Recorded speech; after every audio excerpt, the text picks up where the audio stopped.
Gravando a nossa aula de hoje, dia 25 de agosto de 2020, com a turma do 7º ano A. Presentes Amanda, Davi, Lucas, Elias, Radassa, João, Lucas, Luiz, Pedro, Tiago, Roig, Esther e Miguel. O professor está muito feliz com vocês aqui.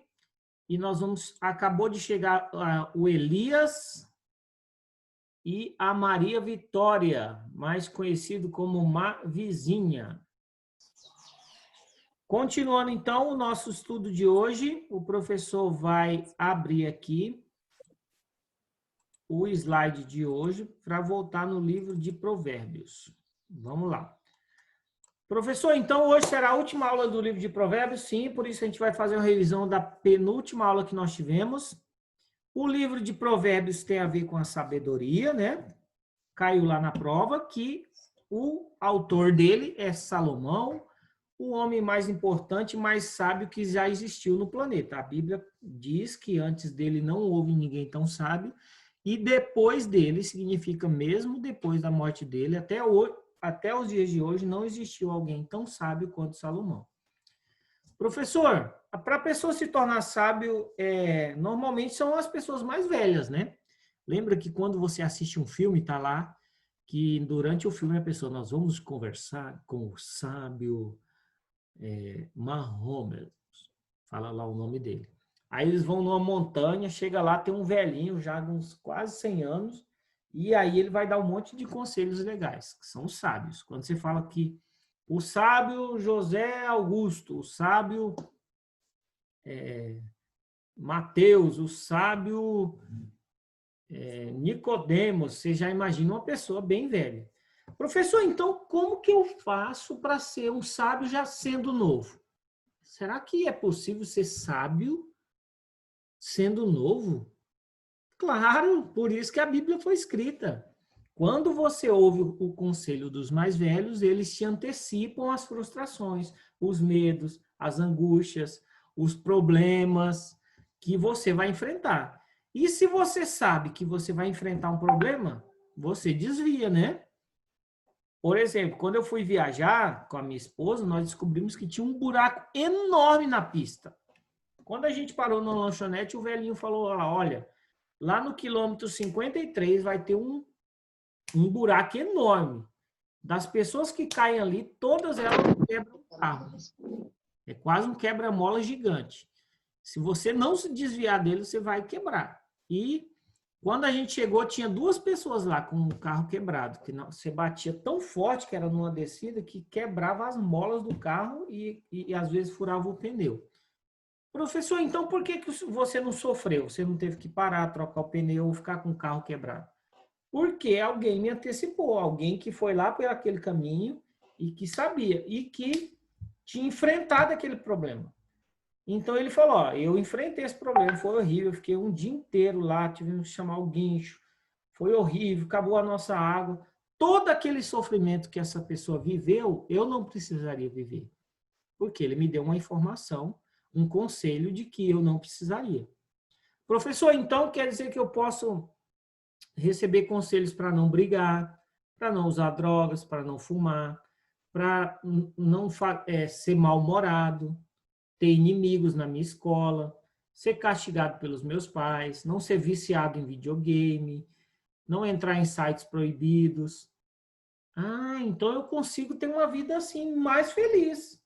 Aí eu consigo guardar o meu dinheiro para comprar o que eu quero, eu consigo juntar dinheiro, eu consigo vender coisas para conquistar aquilo que eu não posso conquistar se eu tenho poucos recursos. Se você é de uma família que não tem condições de te dar um celular que você quer, qual que é o segredo para comprar o celular? É o ter o valor do celular. Professor, mas eu não tenho valor, nem meus pais, nem minha tia, nem minha avó. Ninguém consegue me dar. Então, o que eu tenho que fazer?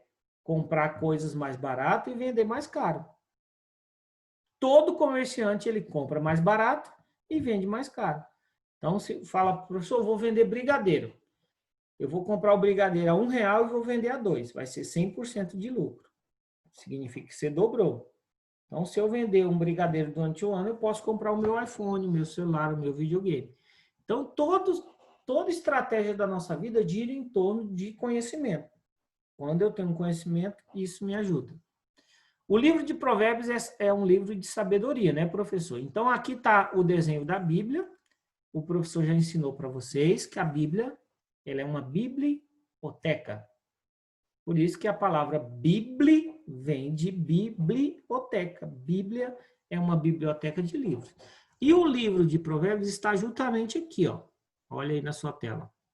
Ele está entre os livros poéticos, porque ele é um livro de poesia. Professor, então, antigamente existia mais poetas do que hoje? Sim, antigamente tinha nas igrejas os poetas que recitavam poesias, tinha livro de poesias, as crianças gostavam de fazer poesias, passava na televisão as poesias, tinha filmes sobre poesias, e hoje se diminuiu um pouco, hoje eu quase não vejo. Nem sei se ensina nas escolas ainda, na minha época existia. Na aula de português tem uma matéria só sobre como compor uma poesia. E o livro de Provérbios, o de Salmos, o de Jó, Eclesiastes e Cânticos, eles estão aqui na livraria. Se você for numa livraria pessoalmente, física, você vai lá, você vai ver que os livros são divididos por regiões e por temas, né? Eles têm que se relacionar. Você vai estudar sobre a história do Brasil, você vai lá, livros da história do Brasil.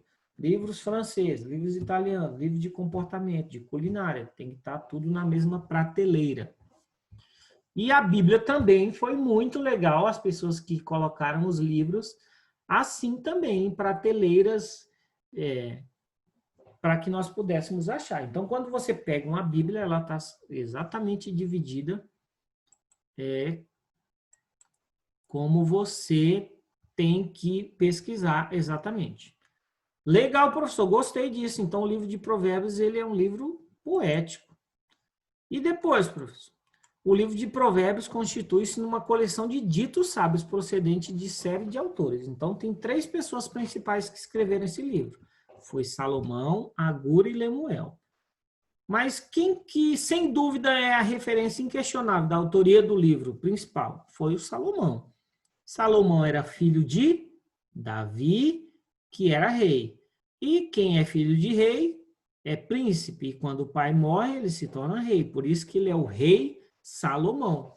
Vocês podem depois assistir no YouTube, vocês colocam lá o rei Salomão e vai ter vários filmes muito legais sobre a vida do Salomão, que é o homem mais sábio da Terra. Professor, esse livro foi escrito há quanto tempo atrás? Há 950 anos antes de Jesus nascer. Toda vez que tiver o AC é antes de Cristo. Antes de Jesus nascer, esse livro já teria sido escrito e aí ele contém essa sabedoria. Por que ele é tão sábio, esse livro, professor? Porque Salomão teve um sonho e no meio do sonho Deus perguntou para ele: Salomão, você pode fazer qualquer pedido e você será atendido. E Salomão, em vez de pedir dinheiro, palácios, cavalos, bois, fazendas, ouro, prata, ele pede e fala: não, Deus, eu quero sabedoria. E aí, na mesma hora, Deus fala: já que você pediu sabedoria, você foi muito sábio em fazer essa escolha. E, juntamente com a sabedoria, você vai ganhar todas as coisas que você desejaria: riqueza, patrimônios, reinados, e além de fazer boas escolhas e tomar boas decisões. Aqui que está o segredo da vida, né? Quanto mais conhecimento a gente tem, mais feliz a gente se torna e mais a gente adquire as outras coisas. O termo hebraico para provérbio significa comparação. Quer uma comparação básica para os nossos dias de hoje? Professor, fala então uma comparação que sua mãe fazia. Minha mãe fala assim: filho, você é corajoso? Eu falo: sou, mãe. E você é uma pessoa bem esforçada? Sou. Mas você não está sendo esforçado. Você não consegue nem, ela falava assim, você não consegue nem pregar um prego na barra de sabão. Aí eu falei: como que é pregar um prego na barra de sabão? É difícil ou é fácil? Ah, é moleza. É moleza, é igual morder água. Morder água é moleza, porque a água é mole. Então, minha mãe falava que eu não conseguia bater um prego na barra de sabão, quando ela queria me chamar de preguiçoso. Porque se a pessoa não consegue colocar um prego na barra de sabão, né? Você já viu uma barra de sabão, é aquela barra que fica para a mãe lavar a louça. Ou sabonete, aquilo é uma barra. Você coloca o sabonete, é fácil perfurar um sabonete ou uma barra de sabão com um prego. E a pessoa fala, e aí, você está firme? Você está uma pessoa mesmo disciplinada, está bem organizado com sua vida? A pessoa, eu estou firme igual um prego na areia. Aí a pessoa, sério, um prego na areia? O prego na areia não está firme.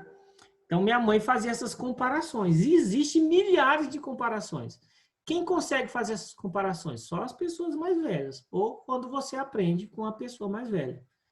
Então, se você está firme igual o prego na areia, você está fácil de cair. Muitos provérbios são parábolas condensadas. Lembra das parábolas? Quem lembra da parábola do filho pródigo? Sabe, um dia eu perguntei o que é pródigo? Por que a Bíblia fala filho pródigo? Você lembra aquele filho que gastou todo o dinheiro do pai, aí foi morar em outro lugar, fez amizades, aí ele farriou, ficou com um monte de mulheres, depois acabou o dinheiro, aí ele comeu. Ele desejava comer a comida dos porcos, ele trabalhou cuidando de porcos, e aí ele volta para a casa do pai, e o pai fala, não, filho, você vai ter tudo de novo. E aí o irmão mais velho ficou bravo, falou, não, você não tem que aceitar esse irmão, não, ele gastou todo o dinheiro. E aí a Bíblia fala, através dessa parábola, que Deus, ele nos reconcilia novamente, independente de tudo aquilo que nós fizemos de errado, ele nos aceita de volta. Isso é uma parábola. Ah, professor, então o livro de Provérbios são parábolas condensadas. Lembra do leite condensado?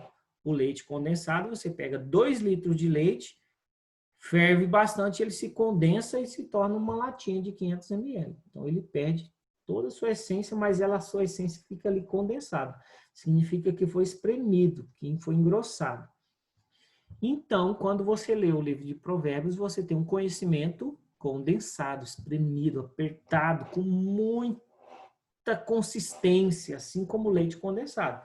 Né? O leite condensado é muito melhor do que o leite normal, só com açúcar, né? Leite condensado, tudo que você coloca leite condensado fica gostosíssimo. Então, uma pessoa que busca conhecimento, ele se torna um leite condensado. Assim, esses provérbios não são meros ditos populares, mas é uma destilação da sabedoria de Deus, professor. Era uma forma de escrita bem conhecida, que foi lá em 2700, pensa no início da humanidade. Quantos anos tem o Brasil? 520 anos. Ele foi descoberto em 1500. Já o Egito tem mais de 10 mil anos. Então, é ali que nasce a civilização. Olha que legal. A Esther falou, eu posso sair porque o celular está em 1%. Ok, tudo certo. Nos tempos de Salomão surgiram os primeiros filósofos, né? Os filósofos são os pensadores, amigos da sabedoria, pessoas que refletem muito sobre como as coisas devem acontecer e por que elas acontecem. Professor, então o livro de Provérbios, quando a gente está lendo, a gente sabe exatamente para o que ele serve? Sim. Lá no capítulo 1 diz assim, para se conhecer a sabedoria e a instrução, para se entenderem as palavras da prudência, para se receber a instrução do entendimento, a justiça, o juízo e a equidade. Para dar aos simples prudência e aos moços conhecimento e bom siso. O sábio ouvirá e crescerá em conhecimento, e o entendido adquirirá sábios conselhos. Para entender os provérbios e sua interpretação, as palavras do sábio e as suas proposições. Então, quando você lê o livro de Provérbios, você se torna mais sábio. Professor, abre aí o livro de Provérbios em qualquer parte e vamos ver realmente. Olha aqui no capítulo 15 que eu abri. A resposta branda desvia o furor, mas a palavra dura suscita ira. Ah! Professor, mas que é isso? Como que ele... Olha, quando eu falo brandamente com alguém, quando eu falo manso, calmo, a pessoa não se estressa e não grita comigo. Mas quando eu falo duro e falo grosso e grito, a pessoa suscita a ira dela, ela grita também comigo. Sua mãe fala assim, vai lavar a louça. Você fala, eu já vou. Você fala, filho, pode lavar a louça? Ah, mãe, espera só um pouquinho, estou terminando de jogar. Na mesma tonalidade que você fala, você recebe. Pastor do céu, professor, olha. Então a Bíblia é top. Você abriu aí no livro de Provérbios em qualquer capítulo e já aprendemos uma coisa. Toda vez que eu for falar com alguém, eu sei que a palavra branda, ela desvia o furor. Então, quando eu falo bem calmo com alguém, né, de forma pausada, a pessoa não se irrita. Mas a palavra dura, ela suscita a ira. Então, quando alguém fala grosso, quando alguém grita, quando alguém é mal-humorado, ele só atrai coisa ruim para ele. Só discussão, briga, pode gerar até a morte. Quantas brigas de trânsito não acabaram em morte? Briga de bar que acabaram em morte. Porque a pessoa falou grosseira com a pessoa. E o palavrão é uma forma grosseira. Por isso que ele chama palavrão. Que ele é uma palavra grande e pesada. E você joga essa palavra em alguém e ela machuca. E aí a pessoa devolve com mais rispidez. Nesse livro, professor, então, a gente aprende a ter um relacionamento com Deus, com os nossos pais, com os nossos futuros filhos, com nossos vizinhos e com as autoridades. Vocês já visitaram uma cadeia? É um dos locais mais tristes. Um amigo meu, ele trabalhava num fórum e ele foi preso porque ele roubou uma arma lá. A polícia, ela faz apreensão de armas e as armas ficam lá guardadas. E ele pegou umas 4, 5 escondidas achando que ninguém ia saber. Descobriram e ele foi preso. E eu fui visitar ele na cadeia. A cadeia é onde tiram a sua liberdade. O que é mais legal da nossa vida? A nossa liberdade. Vocês estão aí, vocês falam, mãe, eu vou ali comer, vou ali no parque, vou andar de bicicleta. Tudo que você quiser fazer, você pode fazer. Você tem liberdade para sair, ir e vir. Quando você é preso, por que uma pessoa é presa, professor? Porque ela cometeu algo ilícito, errado.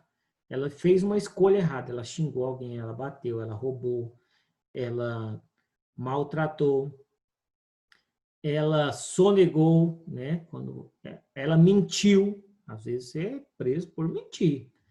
Então, todos esses pecados estão relacionados à cadeia, quando alguém coloca você na cadeia. E aí, lá você perde a sua liberdade. Professor, como que foi lá? As cadeias normalmente cabem de 5 a 10 presos. Eles colocam 20, 30, às vezes até 50. Tem uns que dormem no chão. Lá não tem vaso, eles fazem cocô no chão. Não tem porta, que não pode ter a porta para abrir, senão eles pegam e fazem armas com as portas. Então, imagina você dormir num quartinho bem pequenininho e dentro desse quartinho tem um banheiro que não tem porta, é de cimento, o vaso é no chão, não tem chuveiro com água quente e nem chuveiro tem. É só um cano, porque aí o carcereiro lá aciona a água a hora que ele quiser e você pode sair uma vez por dia para tomar banho de sol. Só. E fica lá preso. O que o preso faz o dia inteiro? Eu sempre tive curiosidade. Eles leem livros, ou eles ficam o dia inteiro conversando, ou dormindo, ou jogando baralho, ou outro joguinho que tem lá, que dá para jogar, de carta, de dominó. Professor, e quanto tempo que eles ficam lá? 1 ano, 2 anos, 10 anos, 30 anos. Muito triste você perder a liberdade. Vocês estão há 5 meses dentro de casa, não podendo sair para todos os locais, né? E com toda a liberdade já está chato, imagina você preso dentro de um quarto. Tendo horário para dormir, horário para acordar, horário para comer e come o que quiserem te dar. Você não pode comer, falar, vou comer uma lasanha hoje. Vou sair para comer um chocolate. Se seus pais não levarem para você. Então, quando a Bíblia foi escrita, Deus desejaria que nenhum ser humano fosse preso. Nenhum ser humano fosse castigado, nenhum ser humano fosse maltratado, ou que nenhum ser humano brigasse de soco, né? Se algum dia você brigou de soco com alguém, é horrível, né? Você não conversa mais com a pessoa. Se você discute, você xinga alguém, a pessoa te xinga, você xinga ela, ela te xinga. Vocês ficam... Chega na escola, vocês sentam separados. Aí seus amigos ficam divididos. Ó, eu vou andar com você, mas não vou andar com ela. Vou andar com ela, mas não vou andar com você. Então, quando você briga com alguém, você perde algumas amizades. E a sua vida fica mais triste. O fato é esse.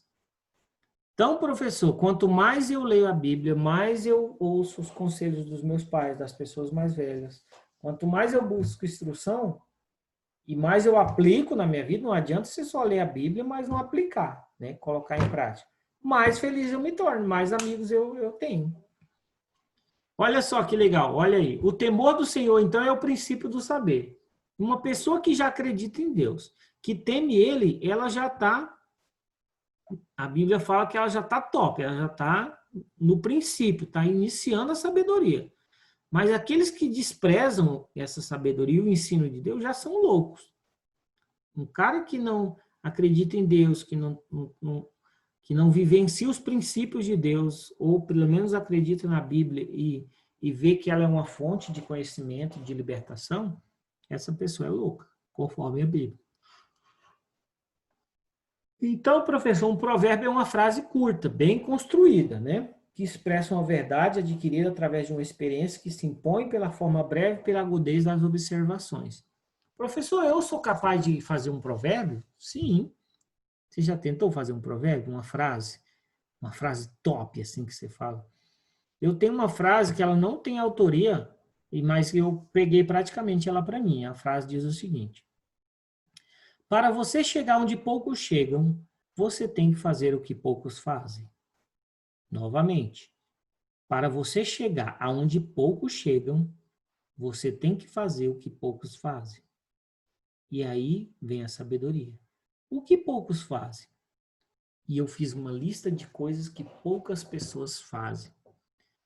E isso mudou a minha vida. Professor, você é casado? Sim, tenho casado há 8 anos. Quem que passa a roupa da sua casa? Sou eu. Quanto tempo? 8 anos.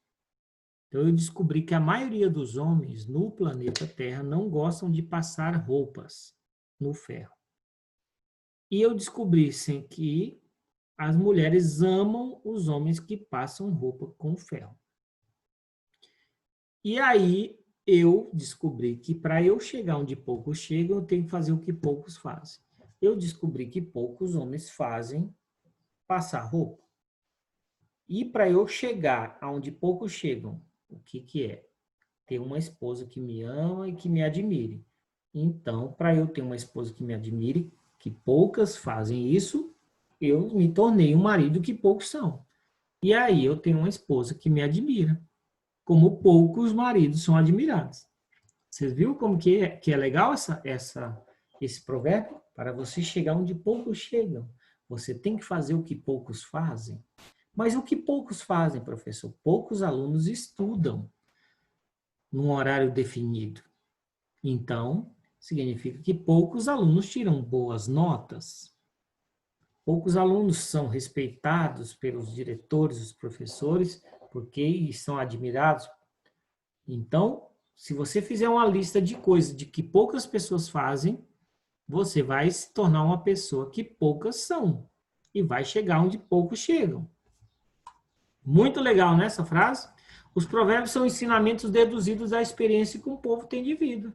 A sua finalidade é instruir, esclarecendo situações de perplexidade, fornecendo orientações para uma vida humana com as setas de uma estrada. Quem já viajou com os pais aí? Durante o percurso da viagem, o que tem? Tem seta e placa. Seta e placa. Se errou a placa, errou a cidade. Se você não tiver de GPS, você vai entrar no local errado. Quem aí já se perdeu com os pais? O pai errou o caminho. Aí tem que voltar lá um monte, né?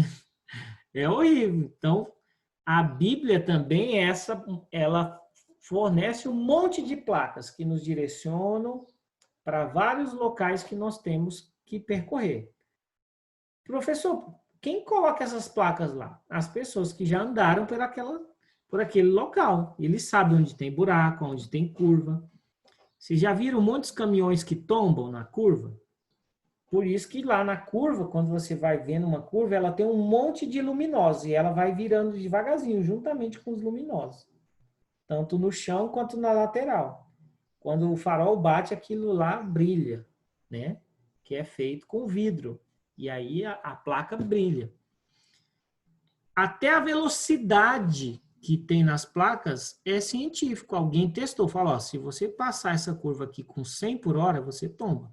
Mas se você passar essa curva a 80, dá certo. Falei, eita, até isso o cara pensou? Então, por que a gente tem que ouvir eles? Por que as pessoas morrem no trânsito? Porque estão em alta velocidade, porque não calibraram os pneus, porque dormiram no volante, né? Ou ultrapassaram em local proibido.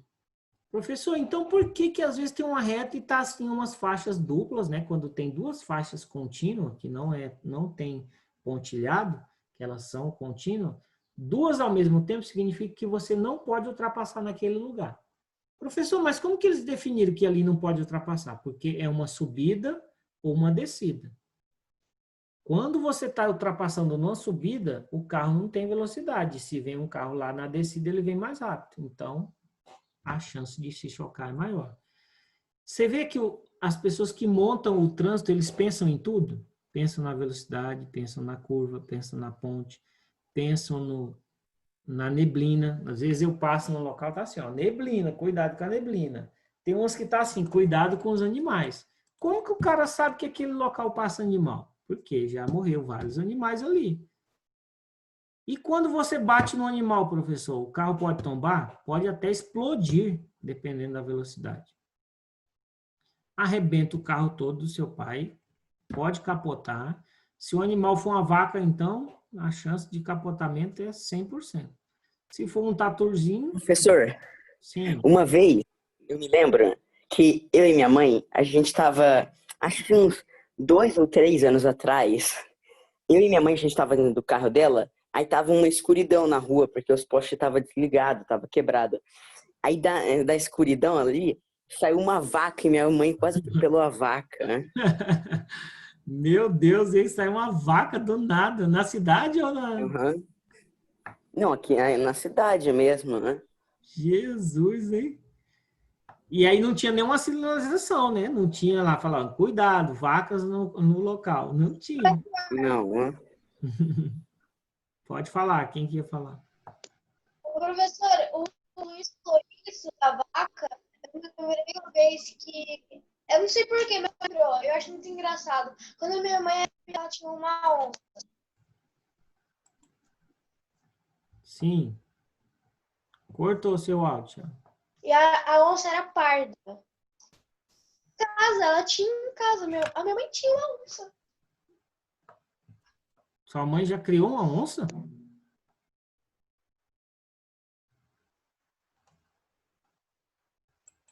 Hein? Sua mãe já criou uma onça? Seu som desativou, Thiago. Sim, professora, ela já teve uma onça. Jesus, eu acho que eu nunca vi alguém que teve uma onça. Aqui o Elias perguntou, professor, sabe por que a vaca baba? Por que, Elias Moreira? Por que a vaca baba? Vamos ver a resposta. O Elias Moreira falou, por que a vaca baba? Eu não sei. Ela fica ruminando? Porque ela não sabe cuspir. Ela não sabe cuspir igual... Olha, é uma pegadinha aí. O professor, né? Sabe por que a vaca não fala, né? Não, porque a vaca não fala. Porque ela não tem vocabulário, né? Olha aí, ó, essas coisinhas aí são comparações, são coisas que as pessoas fazem e dá um trabalhinho pensar nisso, né? Você já criou alguma dessas? A gente sempre ouve e aprende e depois reproduz, né? Legal, pessoal. Vamos encerrar aqui, então. Espero que vocês tenham ido bem na prova, né? Conforme declara a sua introdução, tem como propósito ensinar a alcançar sabedoria, disciplina e uma vida prudente. e a fazer o que é correto, justo e digno. Em suma, ensina a aplicar e fornecer instrução moral impregnada na cultura de um povo. Então, aí está aí o livro de Provérbios para vocês. Professor, dos alunos que estão aqui, quantos vão ler todo o livro de Provérbios? Talvez 1 ou 2. Na época que eu era aluno, o professor dava umas dicas, algumas pessoas pegavam, outras não. Eu sempre gostei das dicas, então a dica que eu deixo para vocês, leiam um livro de Provérbios. Um dia que vocês estiverem adultos, vocês vão me encontrar e falar, professor, lembra que o senhor falou que eu deveria ler o livro de Provérbios? Então, depois eu pesquisei com meus colegas, ninguém leu, só eu li. Já pensou? Você foi a única pessoa que leu? E, professor, aquilo me ajudou muito. Olha, hoje em dia, eu sei o que falar, eu sei como me comportar, sei tratar as pessoas, não sou mal-humorado, nunca fui preso, não usei drogas, estou bem, graças a Deus. Sou uma pessoa super equilibrada emocionalmente, não me irrito com qualquer coisa, ninguém me ofende, eu sou uma pessoa que sei quem eu sou em Deus. Ó, já pensou? Então, quando um professor dá uma dica, alguns seguem, outros não. Outros esquecem, né? Será que vai ser um de vocês que vai falar assim um dia? Professor, eu tô lendo. A Radar está lendo? Professor, eu tô lendo a Bíblia, eu não tô lendo livro de Provérbios. Mas uma hora chega. E legal. Se você está lendo a Bíblia, você já está na frente de mais de 1 bilhão de pessoas. Então, o professor está muito feliz. Espero que vocês tenham aprendido com o livro de Provérbios. Semana que vem a gente começa uma série sobre os heróis da Bíblia e como a vida deles foram impactantes para nos ajudar a tomar as nossas decisões nos dias de hoje. A Esther, o Davi, o Sansão, o Moisés, todos, Josué, Caleb, como essas pessoas têm histórias na Bíblia que nos ajudam a ser pessoas melhores hoje em dia. Legal? Mais alguém quer falar? Vamos encerrar nossa aula de hoje.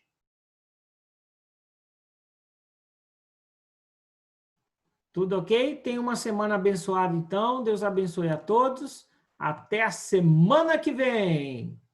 Tchau!